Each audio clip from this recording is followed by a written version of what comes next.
Hello everybody, and welcome back to another episode of Enigmatica 2 Expert Mode Season 2. And as you can see behind me, a little bit of stuff has been done on livestream on twitch.tv/Fikibreaker. So go follow me there and check me out. I do stream regularly, at least I try to. So there's a stream schedule on the stream page. You can find it there.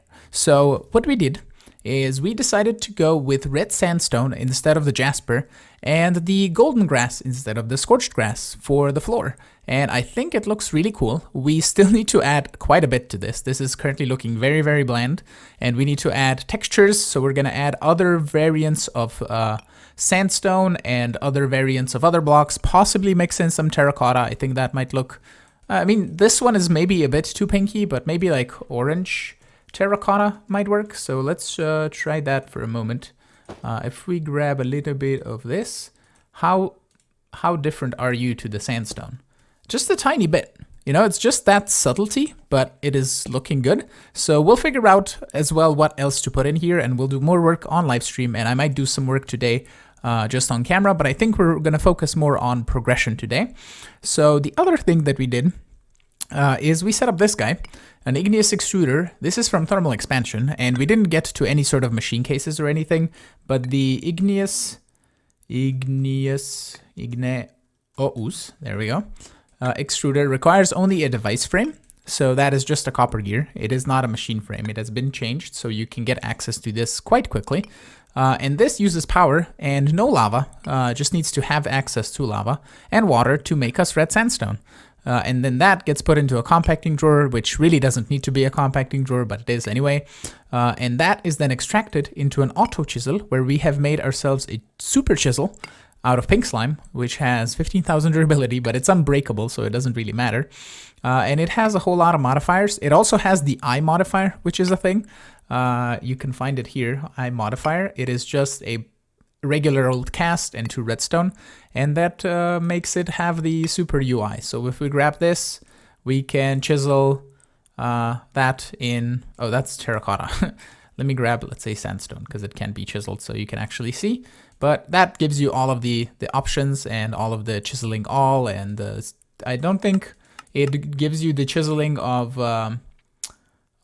blocks on the floor where you could do a 3x3 or a hollow thing, but it works nonetheless, and it looks really cool, and it does the job. So yeah, that is pretty cool.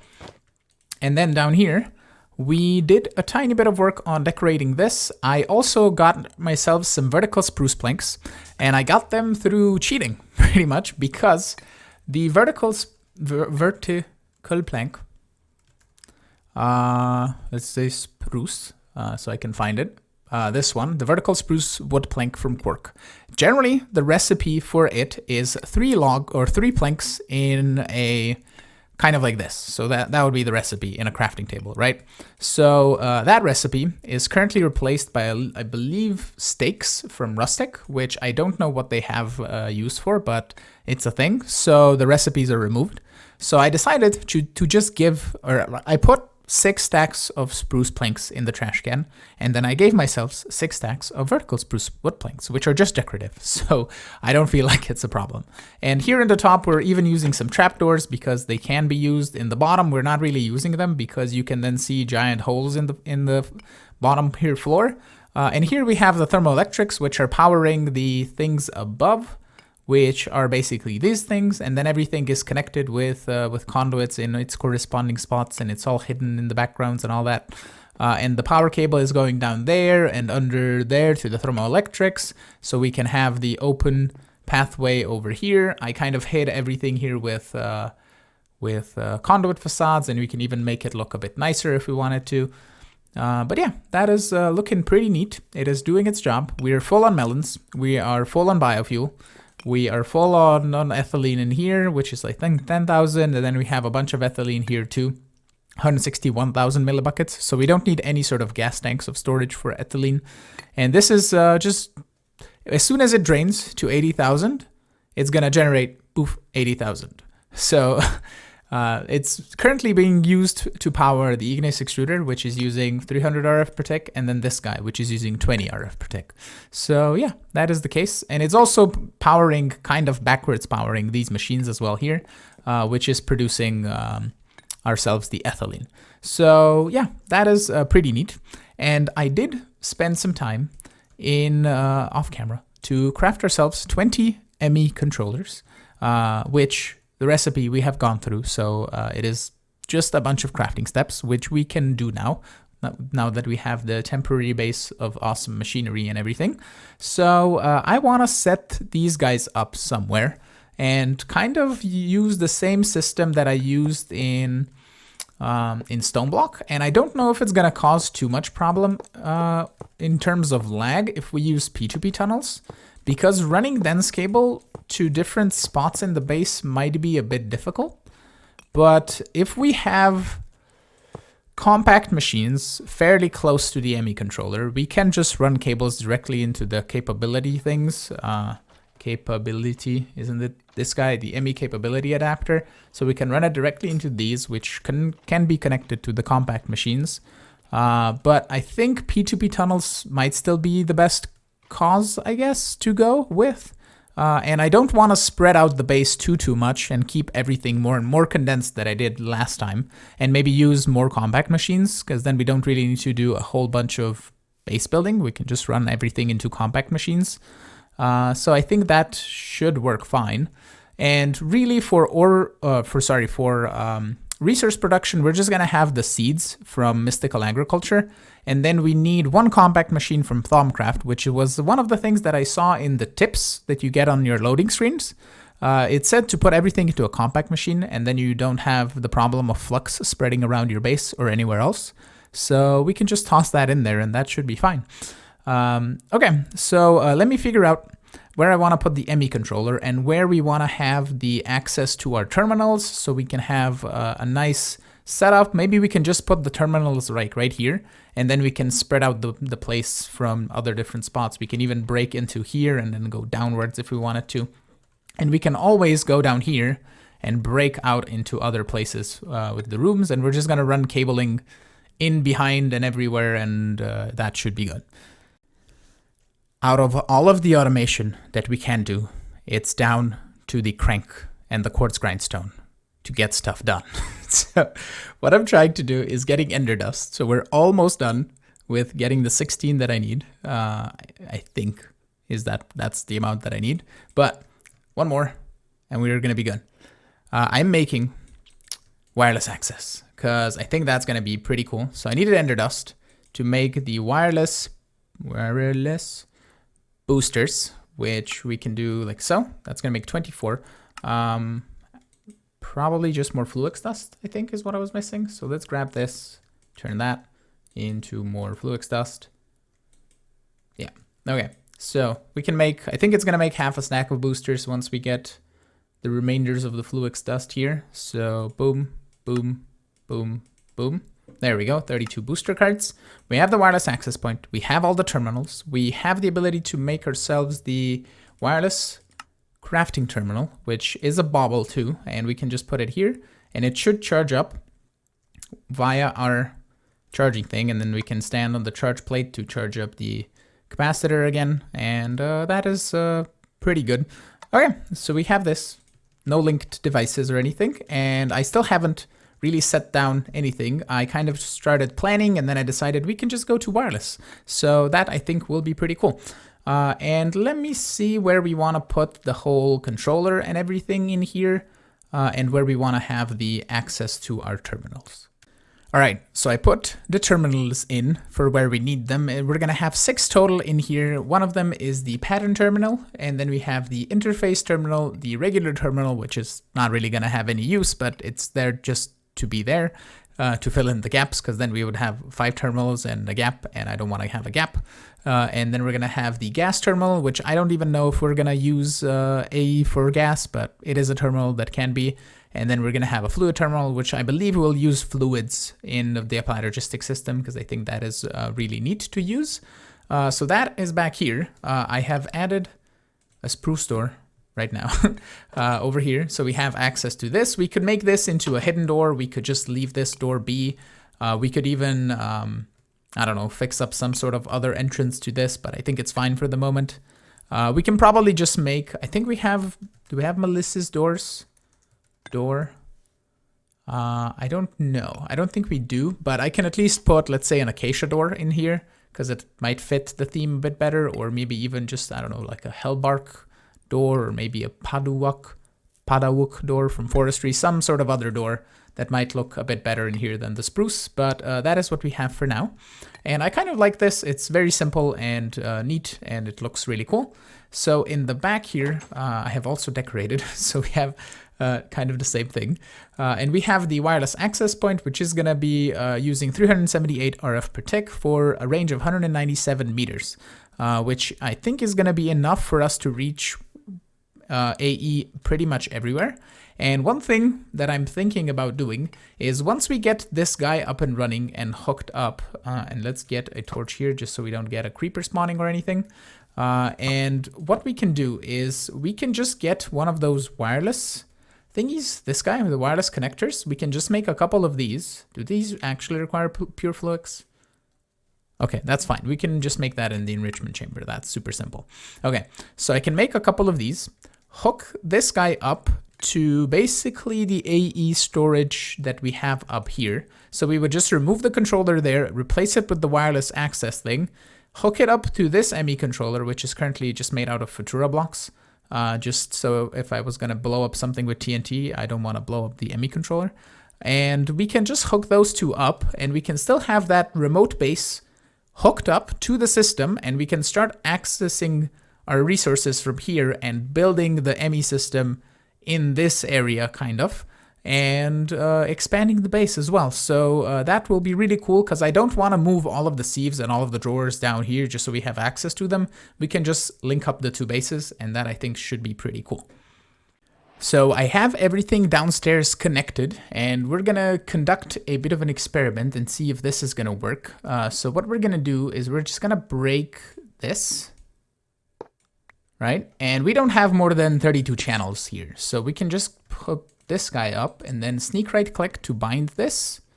And then we need to go all the way downstairs where we can set up the other one. And we could put this on a P2P tunnel, but for now, I mean, it's gonna be on the P2P tunnel. It's gonna be on this cable right here. So we're just gonna toss this guy right here and then connect it like so. So if we now open this, we should have all of our stuff. Yeah, sweet. Okay, so we kind of remotely linked up wirelessly our base. How much power is this using for the transfer? 1,000 RF per tick. We're making 80,000. I think we're good. So I think we should be fine. All right, so we have this guy as our central brain storage thing, and I designed a few thingies around it, and we apparently have some dark spots that I have to nullify by getting our backpack and then getting one of these and then getting one of those, and lovely.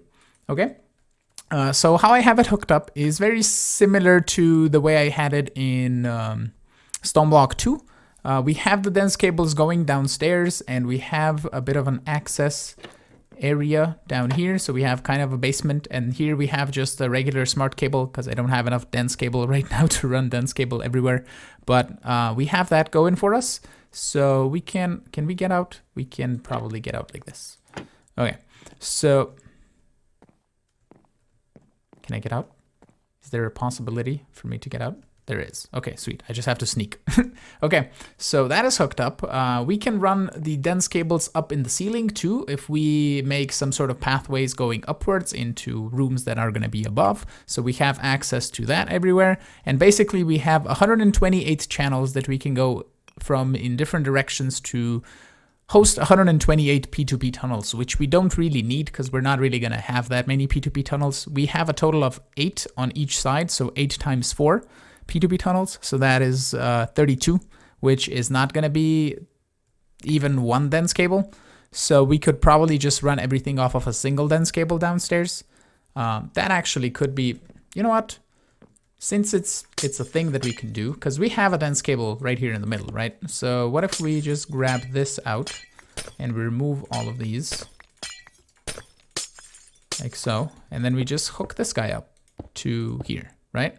So that is gonna host all of our channels, and we can then kind of like close this off if I grab some sort of building material Probably just use some slabs here, and we can just close this off like so, and then we can put a facade of some kind over there, and that I think looks really good.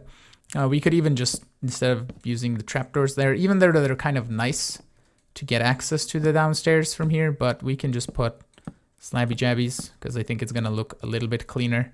Yeah, I think that's better. Yeah, looking good. All right, so I did kind of the same thing on top, and we're gonna fix all of that up and run the single cable over there as well. But we have now everything linked up, hooked up. We can put this on number of items. We can put this on number of items, and we can here do a tall terminal, so we can see if we need to look for something, we can see it all here. That's a whole lot of stuff. And then the interface terminal and the pattern terminal we can also do here. I think that the small or tall changes depending on which terminal you open. So yeah, well, do we want the small one? I think the small one is less intrusive, even though it's a very subtle difference in the crafting terminal. So I don't know. Let me know down in the description if you like the tall one or the small one, because I don't know which one. I think I'm more of a small kind of person. So yeah, that is all hooked up. We have the brains, and now we have to start giving it some meaning and some jobs to do, basically. So I was just walking around here and thinking that having step assist would be really nice, because it would mean that we can walk up and down our pathways with no really issues. And one thing that applies step assist is Superium armor that we got from our mob farm. So I saved another extra set out of the sets that we need, and we look super snazzy with our leather boots apparently, and I put it in cinematic mode, so it's cinematic Figi. Whoa. Okay, so here we can simply step assist.